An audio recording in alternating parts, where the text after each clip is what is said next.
nature's most powerful predator reduced to a few square feet of concrete. Welcome back, dear students. Today we are going to analyze the poem A Tiger in the Zoo by Leslie Norris. This poem is not just about an animal, it is about the brutal contrast between a life of freedom and the misery of captivity. Let's get straight to the stanzas and look at exactly what you need for your class 10th CBSE board. तो आज इस video में हम class 10th की first flight book की एक poem a tiger in the zoo के बारे में चर्चा करने जा रहे हैं. तो चलिए विदाउट डिले स्टार्ट करते हैं. In this video, we are going to cover introduction of the poem and the poet, theme and summary, explanation of the text with difficult word meaning in Hindi and English, along with literary devices, and last, conclusion with critical review and message. Let's begin the introduction of the poem. जैसा कि मैं बता चुकी हूँ, इस poem का नाम है a tiger in the zoo and this poem is written by Leslie Norris.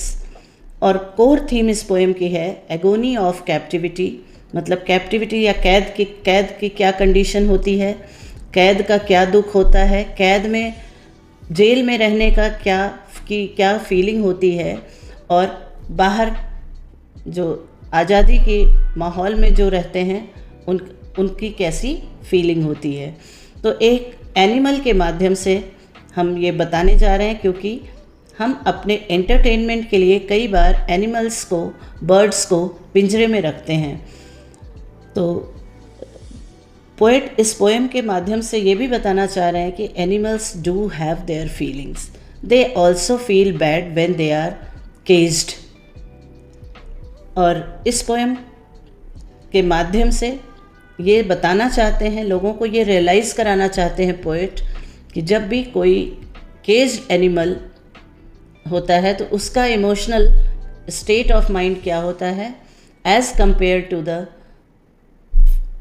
Animal who is living in the wild life और in jungle. Now here is a small introduction about the poet. The name of the poet is Leslie Norris, who has written this poem A Tiger in the Zoo. He was known as Welsh poet because Welsh area से वो belong करते थे UK के, और ज़्यादातर उन्होंने short stories लिखी हैं. इसके लिए बहुत सारे प्राइजेस भी मिले हैं. नॉट ओनली दिस, इतना ही नहीं, he taught at academic institution in Britain and US including Brigham Young University. इन जगहों पे उन्होंने टीचिंग भी की है. And he is considered one of the most important Welsh writers of post-war period. लड़ाई या विश्व युद्ध के बाद के लेखकों में ये बहुत इम्पॉर्टेंट लेखक माने जाते हैं, पोएट माने जाते हैं. His literary publication have won many prizes. और इनकी जो पब्लिकेशंस रही हैं, जो लिटरेरी रचनाएं जो पब्लिश हुई हैं, उस पे बहुत सारे इनको पुरस्कार भी मिले हैं. Now we will discuss the theme. यहाँ पे आप दो पिक्चर देख सकते हैं, आपको एक आइडिया तो लग ही जाएगा. देखिए, in one picture the tiger is in the cage and in another picture the tiger is roaming in the free environment of forest. First picture को देखते हैं. The poem examines the feeling of the loss and imprisonment that a tiger in the zoo experiences. मतलब कि यहाँ पे tiger की अपनी feeling ख़त्म हो जाती है जब भी वो केज में होता है, पिंजरे में होता है, क्योंकि उसे वही करना पड़ता है जो रेस्ट्रिक्टेड एरिया में वो कर सकता है या जो उससे कराया जाता है. तो इस तरह से वो अपनी फ्रीडम का लॉस महसूस करता है.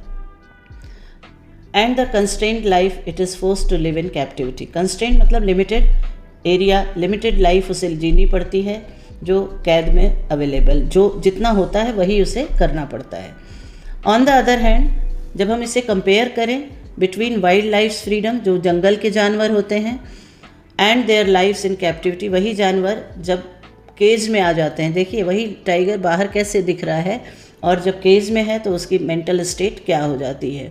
इसी बात को हाईलाइट किया गया है और कंपेयर एंड कंट्रास्ट किया गया है कि अनटेम्ड सोल, जबकि हम उसे कैद में नहीं रखते तो उसमें क्या डिफरेंस आता है, और जब कैद में होता है तो कैसा महसूस करता है.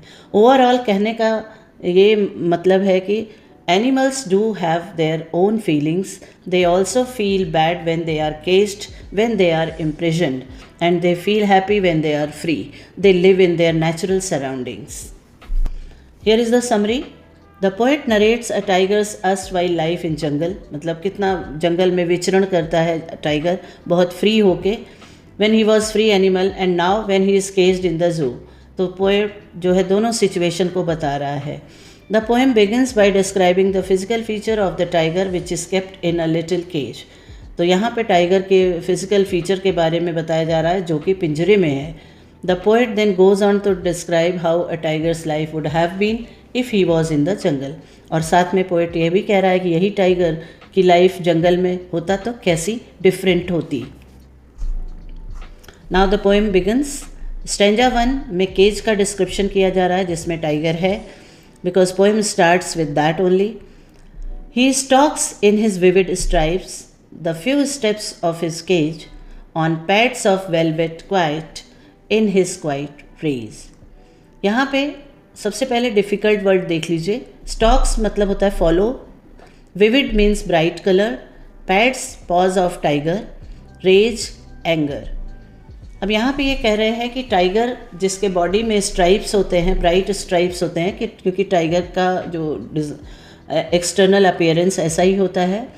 स्टॉक्स मतलब वो फॉलो कर रहा है कुछ स्टेप अपने पिंजरे में चलता है अपने सॉफ्ट कुछ पॉज को लेके. और जब वो सॉफ्ट होते हैं तो आवाज़ भी नहीं आती, बहुत शांति रहती है. और उसके जो पॉज है, पैड्स हैं जो उसके टाइगर के, वो वेलवेट जैसे सॉफ्ट हैं. वेलवेट से कंपेयर किया गया है. वेलवेट जो है एक क्लोथ है. इसका मटेरियल, ये मटेरियल जो होता है विंटर्स में लोग पहनते हैं और ये बहुत ही सॉफ्ट होता है फीलिंग वाइज और पहनने में भी काफ़ी अच्छा रहता है. तो अब वो इस तरह से केज में टाइगर जो है अपने पंजों से या पैर से चलता है बहुत ही शांतिपूर्ण तरीके से, लेकिन उसके अंदर गुस्सा है, वो गुस्से में भी है. Now if we talk about the literary devices, rhyme scheme देखिए. Stripes A, cage B, quiet C और रेज बी. तो केज और रेज राइम कर रहा है तो A B C B rhyme scheme है. और टाइगर को पर्सनिफाइड किया गया है. देखिए उसके लिए प्रोनाउन हिज यूज़ किया है इसलिए पर्सनिफिकेशन भी है. और उसके पंजों को वेलवेट से कंपेयर किया गया है लेकिन कंपेयरिंग वर्ड नहीं यूज़ किया है तो मेटाफर है. एंजैबमेंट का मतलब होता है एक लाइन स्टार्ट हो, कोई पंक्चुएशन नहीं, उसकी मीनिंग कैरी फॉरवर्ड हो रही है दूसरे तक, तो एंजैबमेंट है. इमेजरी, जब ये सब डिस्क्राइब किया जा रहा है तो आपके मन में एक इमेज क्रिएट हो रही है इसलिए इमेजरी भी है. Consonance, use of sound, S sound, stocks his stripes, तो ये आपका जो है कॉन्सोनेंट साउंड है. एजोनेंस में देखिए वॉवल साउंड होता है, repetition. I sound, vivid, stripes को बार बार रिपीट किया गया है. Oxymoron, use of adjective, opposite meaning. अब देखिए रेज और क्वाइट रेज, क्वाइट मतलब शांत, रेज मतलब गुस्से वाला आदमी शांत कैसे हो सकता है, तो दोनों अपोजिट मीनिंग है और साथ में यूज़ किया गया है. तो यहाँ पे ऑक्सीमोरन फिगर ऑफ स्पीच है.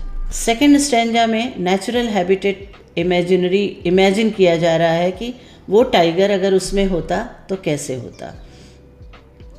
He should be lurking in shadow, sliding through long grass, near the water hole where plump deer पास.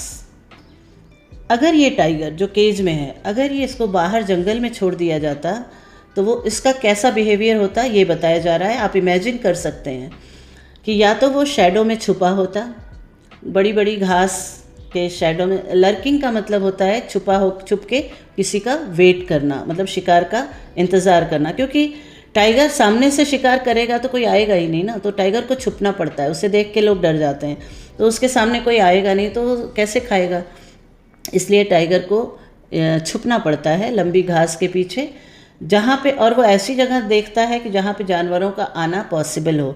जैसे पॉन्ड के पास जाएगा तो पॉन्ड के पास जानवर पानी पीने आते हैं, तो इसलिए वहाँ की घास और शैडो के पीछे वो छुपा होता जहाँ पे पानी है. और वहाँ पे प्लम्प डियर, प्लम्प मतलब मोटा ताज़ा, डियर, डियर मीन्स हिरन, उधर से पास होता। तो मतलब कहने का कि अगर टाइगर फ्री होता तो उसका जो नेचुरल बिहेवियर यही है कि वो शैडो या किसी झाड़ी के पीछे छुपा रहता पानी वाले एरिया में, और वहाँ जब कोई जानवर आता तो उसे अटैक करके वो अपना शिकार करता। राइम स्कीम सेम है, ABCB, ग्रास, पास, ये 2 राइम हो रहे हैं। एंजैपमेंट भी है, sliding through the grass near the water hole where plump deer pass, यहाँ जाके सेंटेंस खत्म हो रहा है, तो एंजैपमेंट है। एलिट्रेशन देखिए, साथ में अगर एक साउंड जैसे वर्ड होते हैं तो वो अलिट्रेशन है, consonant sound. Use of sound P at the start of 2 words. अब आप देखिए प्लम पास, ये प्लम पास, ये देखिए यहाँ पे है, इसलिए यहाँ पे alliteration. Imagery, the poet has tries to create an imagery by describing tiger's activity in the forest. Third stanza, warning दी जा रही है। He should be snarling around houses, मतलब घरों के आसपास भी वो गुर्राते हुए जाता। एट द जंगल्स एज, और घर कहाँ, आप सोचो कि जंगल में घर कहाँ, लेकिन जब जंगल ख़त्म होता है तो उसके एज पे लोगों की बस्तियाँ होती हैं, तो वहाँ तक वो चला जाता डराने के लिए। बारिंग हिज वाइट फैंग्स, बारिंग का मतलब होता है अनकवर्ड, अपने जो सफ़ेद दांत हैं वो दिखाते हुए, अपने पंजे आगे करके वो लोगों को डराते हुए विलेज में, गांव में, बस्ती में डराता, अगर वो फ्री होके जंगली माहौल में अपने नेचुरल हैबिटेट में होता तो देखिए क्या कैसे वार्न करता। ही शुड बी स्नार्लिंग, स्नार्लिंग मतलब जो उसकी जो गुर्राने की आवाज़ है। Around the houses at the jungle से, उन घरों के पास जाता जो जंगल के एज पे या जंगल की समाप्ति पे बने होते हैं। और बारिंग का मतलब अनकवर्ड, अपने जो वाइट दांत हैं वो दिखा देता, पंजे दिखाता, क्यों, जिससे कि गांव वाले डर जाएं। फैंग्स मतलब होता है sharp tooth of animal, baring uncovered. और लिटरेरी डिवाइसेस वही है, ABCB, एज, विलेज। एंजैपमेंट है, पहला सेंटेंस देखिए, दूसरे कॉमा पे थोड़ा जाके वो हो रहा है। ओनोमेटोपोइया है, स्नार्लिंग वर्ड जो है वो साउंड को क्लियर करता है, साउंड के बारे में बताता है। एसोनेंस जो है use of vowel sound, O, I, ये सब बार बार रिपीट हो रहा है। कॉन्सोनेंस जो है use of consonant sound, fangs, class, ये सब हो रहा है। स्टेंजा फोर्थ में हार्श रियलिटी बताई जा रही है कि ये तो इमेजिनेशन में बताया गया कि जंगल में होता तो ऐसा होता ऐसा होता, बट वापस आ रहा है क्योंकि स्टार्ट भी वहीं से किया और एंड भी वहीं से होगा। Now but he is locked in the concrete cell, concrete मतलब made of bricks, cement, sand, इन चीज़ों से बनी हुई जो उसकी सेल है, घर है जिसमें वो उसे बंद किया गया है, उसे वहाँ पे बंद किया गया। हिज स्ट्रेंथ बिहाइंड बार्स, और बार के पीछे उसकी जो शक्ति है वही है stalking the length of his cage, उसकी इतनी ही शक्ति है कि वो कभी आगे जा रहा है, पीछे जा रहा है, केज में जितना डिस्टेंस है उसी को फॉलो कर रहा है। और इग्नोरिंग विजिटर्स, बिकॉज वो खुश नहीं है इसलिए विजिटर्स को इग्नोर कर रहा है, क्योंकि विजिटर्स पे भी वो अटैक नहीं कर सकता है, चारों तरफ जो है जेल का दरवाज़ा बना हुआ है। राइम स्कीम तो वही है, और लिटरेरी डिवाइसेस हैं, पर्सोनिफिकेशन क्योंकि हिम, हिज, इन सब का यूज़ किया गया है। एसोनेंस है, vowel sound, he, E sound, locked, concrete, cell. Consonance, strength, bar, इस तरह से। और एलिट्रेशन है बिहाइंड बार, बिहाइंड बार, एक साथ ब साउंड किया गया है यूज़। एक बार फिर से और क्लैरिटी लाने के लिए मैं आपको डिफरेंस बता रही हूँ कि क्या डिफरेंस होता है केज टाइगर और फ्री टाइगर की लाइफ में। केज टाइगर कभी ये क्वेश्चन, इसमें क्वेश्चन पूछा जा सकता है तो आप इस तरह से लिख सकते हैं, कन्फाइंड होता है, the cage tiger is confined in a cage, helpless होता है, पावरलेस होता है, एगोनाइज्ड होता है, मतलब बहुत परेशान होता है, एगोनी। और hearing patrolling vehicles and looking at the stars, बस वो आते जाते व्हीकल्स को देखता है या फिर स्टार्स को देख सकता है। On the other hand free tiger की लाइफ है, जंगल में विचरण करता है, घूमता है फ्री होके, फियरलेस होता है क्योंकि वो जंगल का राजा है, सब उससे डरते हैं, वो किसी से नहीं डरता। Hiding behind grass to catch prey, और अपने शिकार के लिए वो पीछे छुप जाता है। Baring its fang and roaring to scare people, लोगों को डराने के लिए अपने दांत दिखाता है, पंजे उठाता है, जिससे कि लोग डर जाएं। तो ये है दोनों का comparison. Now if we talk about the message, call of freedom is the main message. The poem's core message is liberty for animals, मतलब एनिमल्स को फ्री रखिए, यही मेन मैसेज है। It asserts the inherent right of every living being to a life of freedom, condemning the cruel practice of confinement for human entertainment. यहाँ पे बता रहे हैं कि देखिए हर एनिमल को, हर क्रीचर को, नॉट ओनली एनिमल, चाहे ह्यूमन बीइंग भी हो, तो हमें फ्रीडम हमारा राइट है। और जैसे हमें ह्यूमन बीइंग्स में जब हमारी फ्रीडम कोई लेता है तो हम परेशान होते हैं। आपको याद होगा कि India was not free, it was ruled over by Britishers. तो इंडिया के ऊपर भी लोगों ने शासन किया था, तो हमें बहुत बुरा लगता था और हमने अपनी स्वतंत्रता वापस ली। तो हमें दूसरों की फ्रीडम की भी रिस्पेक्ट करनी चाहिए। एनिमल्स के लिए जो ये उनकी फ्रीडम को हम छीनते हैं, कन्फाइन करते हैं, क्रूअल प्रैक्टिस ऑफ कन्फाइनमेंट अपने एंटरटेनमेंट के लिए करते हैं, इसको डिस्करेज करना चाहिए, इसको बैन करना चाहिए। अगर हम बात करें केज ऑफ कन्फाइनमेंट की, ये एक क्वेश्चन पैदा करता है कि is human amusement worth animal misery. अब ये है आपका क्रिटिकल रिव्यू। देखिए कि क्या एक सवाल उठता है कि क्या हम अपने अम्यूज़मेंट के लिए एनिमल को तकलीफ़ दें। The poet evokes deep sympathy by skilfully contrasting the vibrant jungle with agonising cell. दोनों को कंपेयर करके वो ये सवाल उठाता है कि क्या केवल अपने एंटरटेनमेंट के लिए हम एनिमल को इम्प्रेजन करें, केज में रखें। So by moving between these two words the poem imparts a powerful lesson on empathy and the value of natural life। तो नेचुरल लाइफ की वैल्यू को हाईलाइट किया है और इम्प्रिजन्ड लाइफ को डिस्करेज किया है, चाहे वो किसी की भी हो। That concludes our analysis. The takeaway is clear, freedom is the natural right and a cage, no matter how secure, is prison for the spirit.